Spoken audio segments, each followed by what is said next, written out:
بسم اللہ الرحمن الرحیم. معاصر اسلام کی جانب سے خوش آمدید.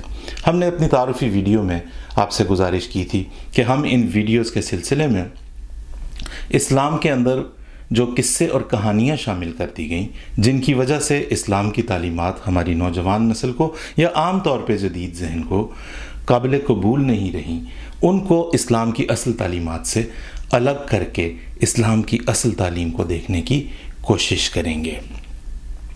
آج ہم سب سے پہلے پھر جس چیز پر بات کریں گے وہ ہے خدا تعالیٰ کی ذات. اسلام میں خدا تعالیٰ کا تصور کیا ہے اور کیسے جانتے یا نہ جانتے ہوئے ہمارے علماء کرام اور ان سے پہلے جو مفسرین گزرے اور جو محدثین گزرے اور جو متکلمین گزرے، انہوں نے کون سی ایسی تشریحات خدا کی ذات سے بھی وابستہ کر دیں کہ یہ کہنے کے باوجود کہ خدا واحد لا شریک ہے، جو کہانیاں اس میں شامل کر دی گئیں اور خدا کی ذات سے منسوب کر دی گئیں، اس سے خدا واحد لا شریک نہیں رہا دنیا کی نظر میں. اور اسی طرح سے اور بہت سی باتیں. تو آج ہم دیکھتے ہیں کہ خدا تعالیٰ کے بارے میں اسلام کا تصور ہے کیا. بڑا سیدھا، بڑا سادہ تصور ہے. لا الہ الا اللہ، اللہ کے سوا کوئی عبادت کے لائق نہیں. اللہ نور السماوات والارض، اللہ تعالیٰ زمینوں اور آسمان کا نور ہے، یعنی خدا تعالیٰ کوئی جسم نہیں رکھتا، خدا ایک روشنی کی مانند ہے. اسی طرح سے لم یلد ولم یولد، نہ اسے جنا گیا نہ اس نے کسی کو جنا ہے. یہ بھی بتاتا ہے کہ خدا جسم کے بغیر ہے. اب یہ بات ہم یہاں نوٹ کر لیتے ہیں کہ بالاتفاق مسلمانوں کا بنیادی عقیدہ یہ ہے کہ خدا تعالیٰ اس کائنات کے خالق ہونے کے ساتھ ساتھ اس کائنات کی کسی بھی مادی چیز کی طرح کا نہیں ہے، کیونکہ خدا نے خود فرما دیا لیسا کمثلہ شیء، اس کی طرح کی کوئی بھی چیز نہیں ہے. کسی چیز سے اس کی مثال یا اس کی تشبیہ نہیں دی جا سکتی. لہٰذا یہ ایک متفقہ طور پر تسلیم شدہ بات ہے کہ دین اسلام میں خدا تعالیٰ کا کوئی جسم نہیں، جسے انگریزی میں اینتھروپومورفزم کہتے ہیں. خدا کی تجسیم کی کوئی گنجائش اسلامی تعلیمات میں نہیں ہے. یہ مان لینے اور یہ تسلیم کر لینے کے بعد اب ہم آگے دیکھتے ہیں کہ مزید جو قرآن کریم کی آیات کا ترجمہ اور ان کی تفاسیر کی گئیں. بڑے بڑے نام، ابن کثیر، طبری، ابن قیم اور یہ اور وہ اور ایسے ایسے بڑے نام کے جناب آدمی لرز کے رہ جاتا ہے. ایسی ایسی تشریحات کی گئیں جس سے خدا تعالیٰ کی تجسیم لازم ہو گئی. مثلا قرآن کریم میں اللہ تعالیٰ نے جب فرمایا کہ اس نے 6 ایام میں زمین اور آسمانوں کو پیدا کیا، ثم استوى علی العرش، اس کے بعد وہ عرش پر متمکن ہو گیا، اپنے تخت پر متمکن ہو گیا. تو اس تخت کے بارے میں، اس عرش کے بارے میں جو سوالات پوچھے گئے، جو تشریحات، جو تفاسیر پیش کی گئیں، وہ یہ کی گئیں کہ یہ فلاں آسمان پر موجود ہے، یہ 7ویں آسمان کے بھی بعد آگے جا کر کہیں 9ویں آسمان پہ خدا کا عرش رکھا ہوا ہے جس کے اوپر خدا براجمان ہے. اب جب آپ یہ کہہ دیں گے کہ خدا ایک تخت پہ براجمان ہے تو خدا کی تجسیم لازم آ جائے گی. اس لیے کہ کسی فزیکل چیز، جب آپ نے عرش کو ایک جسمانی چیز بنا دیا، ایک فزیکل چیز، ایک مادی چیز بنا دیا، تو اس کے اوپر جو چیز رکھی جائے گی، جو چیز براجمان ہوگی، وہ لازماً مادی چیز ہوگی، فزیکل. تو خدا کی تجسیم کی طرف پہلا قدم یہاں سے بڑھا. پھر خدا تعالیٰ نے تو یہ بھی فرمایا کہ میرا عرش پانی پر ہے. پھر خدا کے عرش کو آسمانوں سے اتار کے ہم پانی پر بھی لے آئے. اب خدا تعالیٰ کا کلام تو بڑا لطیف ہے، مگر اس کی تشریحات اور تفاسیر کرنے والے لوگ بے شک تمام نیک نیتی ہی سے کرتے ہوں گے، مگر ایسی راہوں پر لے کر چل پڑے مسلمانوں کو جہاں خدا کی تجسیم لازم آتی تھی. وسع کرسیو، اللہ ہی نے فرمایا اس کی کرسی زمین اور آسمان کے سے بھی کہیں زیادہ وسیع تر ہے، کائنات سے زیادہ وسیع تر ہے. تو پھر یہ کرسی کیا ہے؟ اس پہ آپ دیکھ لیں کہ بڑے بڑے علماء، بڑے بڑے فقہا، بڑے بڑے مفسرین، بڑے بڑے محدثین، سب نے کہا کہ بھئی یہ کرسی ایک الگ چیز ہے اور عرش ایک الگ چیز ہے. ابن کثیر نے تو یہ تک کہہ دیا کہ بھئی جو ہے اس کے اوپر کوئی نہ بحث کرو، نہ اس میں تعویل کی گنجائش ہے، نہ اس کی تشریح کی گنجائش ہے، جو خدا نے کہہ دیا ثم استوی علی العرش، کوئی بات نہ کرو اس پہ۔ پھر علامہ صاحب کرسی کیا ہے؟ کرسی طے پائی کہ کرسی سے مراد خدا کا پائیدان ہے، فٹ ریسٹ ہے، جو کہ گویا ایک زینہ ہے عرش کا۔ تجسیم لازم آئی کہ نہیں آئی؟ آ گئی۔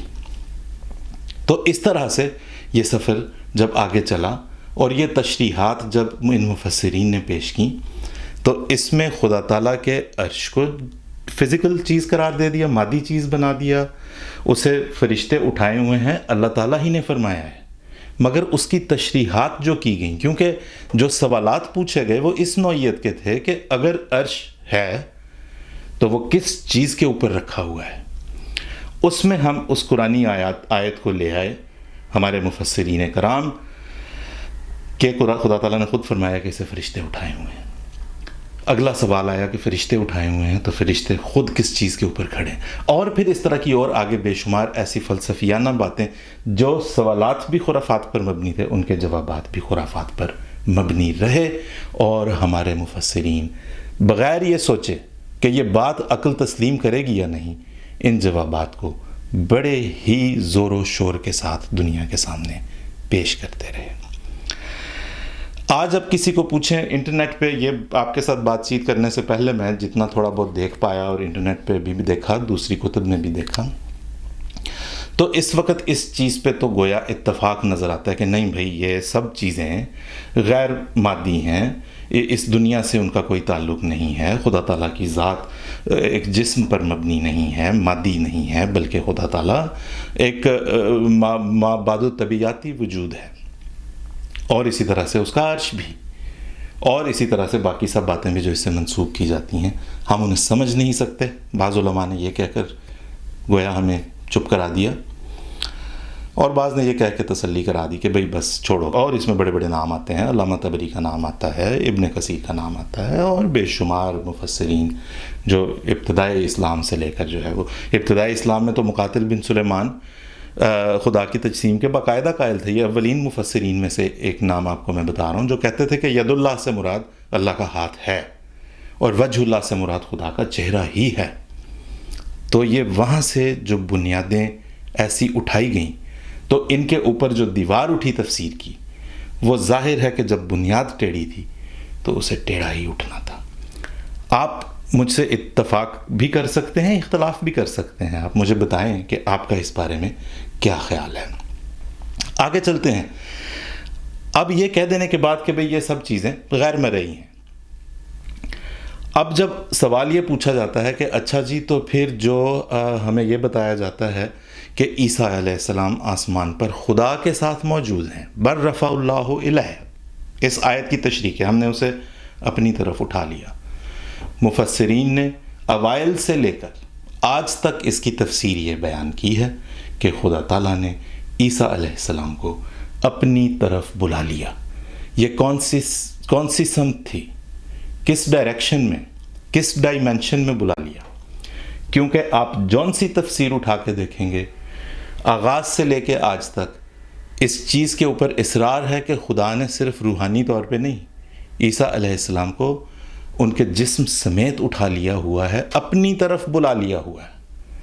تو گویا اس عقیدے سے ہم نے عیسائی عقیدے کی تصدیق کر دی کہ عیسیٰ علیہ السلام گویا نعوذ باللہ خدا کے عرش پہ اس کے دائیں جانب تشریف رکھتے ہیں، اور اس انتظار میں ہیں کہ حکم ملے تو میں دوبارہ دنیا میں واپس جاؤں۔ تو اگر عیسیٰ علیہ السلام کو خدا نے ان کے جسم سمیت اپنے پاس اٹھا لیا ہوا ہے، بلا لیا ہوا ہے، تو پھر اس سے بھی خدا کی تجسیم لازم آتی ہے یا نہیں؟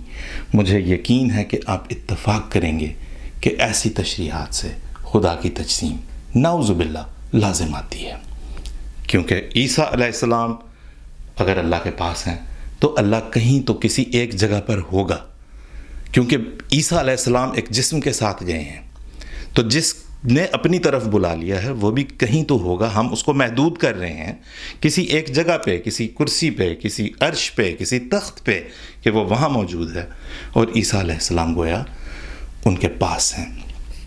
اسی طرح سے اور بہت سی باتیں جو اس عقیدے سے جنم لیتی ہیں اور خدا کی تجسیم کی طرف لے جاتی ہیں. ایسی قباحتیں پیدا ہو گئیں جن کو سلجھانا ممکن نہیں رہا.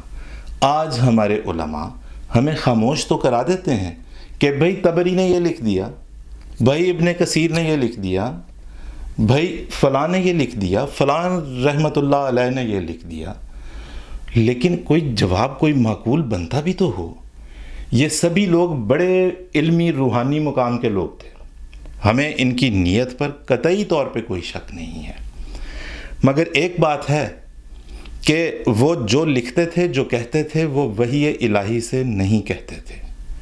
وہ اپنی رائے کا اظہار کرتے تھے، تعویل دیتے تھے، جو کہ تفسیر کا ایک بنیادی جزو ہے اور ایک بنیادی عنصر ہے. یعنی سوچ اور سمجھ اور عقل کے مطابق انہیں جو سمجھ آئی بات انہوں نے سمجھا دی. ان کی بات سے آج بہت سے لوگ ہیں جو اختلاف کرتے ہیں، اور اختلاف کرنے کی گنجائش بھی ہے، دی بھی جاتی رہی. یہ تو خیر پتہ نہیں کب کس زمانے میں یہ چیز اور یہ تبدیلی آ گئی کہ نہیں، جو میری رائے ہے وہی مانو ورنہ تو مسلمان نہیں ہو. مفسرین کے آپس میں بڑے اختلافات رہے، وہ اپنی رائے کا اظہار کرتے تھے. سب سے پہلا قصہ جو خدا کی ذات سے الگ کیا جانا ضروری ہے اور اسلامی تعلیم سے اسے خارج کر دینا ضروری ہے، وہ یہ ہے کہ خدا، آپ نہ بھی کہیں ان لفظوں میں، آپ نہ ان الفاظ میں اس بات کو تسلیم کریں، کرتے رہیں آپ اس کی تردید، لیکن اگر آپ کسی انسانی جسم کا خدا کے پاس چلے جانا مانتے ہیں تو آپ نہ بھی چاہیں نہ بھی مانیں، آپ خدا کی تجسیم کے قائل ہیں. اس لیے سب سے پہلا کام جو کرنا ضروری ہے اس سفر میں جو ہم کرنے چلے ہیں وہ یہ ہے کہ خدا کی ذات سے تجسیم کا عنصر ختم کیا جائے. آج ہم اپنی گفتگو کا اختتام یہاں پہ کرتے ہیں، اور آپ مجھے بتائیں گے کہ آپ کو میری بات سے جو آج یہاں پہ گزارش میں نے کی ہے، آپ کو اس سے اتفاق ہے یا اختلاف ہے. کیا خدا کی ذات سے تجسیم کے عنصر کو الگ کیا جانا ضروری ہے یا نہیں؟ یعنی یہ کہ خدا ایک جسم رکھتا ہے، خدا ایک مادی وجود ہے، یہ اس بات کا انکار ضروری ہے کہ نہیں ہے؟ کیا آپ اس بات سے اتفاق یا اختلاف کرتے ہیں؟ یہ بھی ضرور بتائیں کہ جب ہم کسی بھی ایک جسم کا خدا کی طرف جانا مانیں گے تو خدا کی تجسیم لازم آئے گی. تو پھر کیا اس عقیدے کو درست کرنا ضروری ہوگا یا نہیں کہ کوئی بھی وجود اس دنیا سے اپنے جسم سمیت خدا کی جانب جا سکتا ہے، اٹھایا جا سکتا ہے؟ لہٰذا آپ ہمیں اس بات سے ضرور مطلع کریں کہ اس بارے میں آپ کا کیا خیال ہے. بہت شکریہ.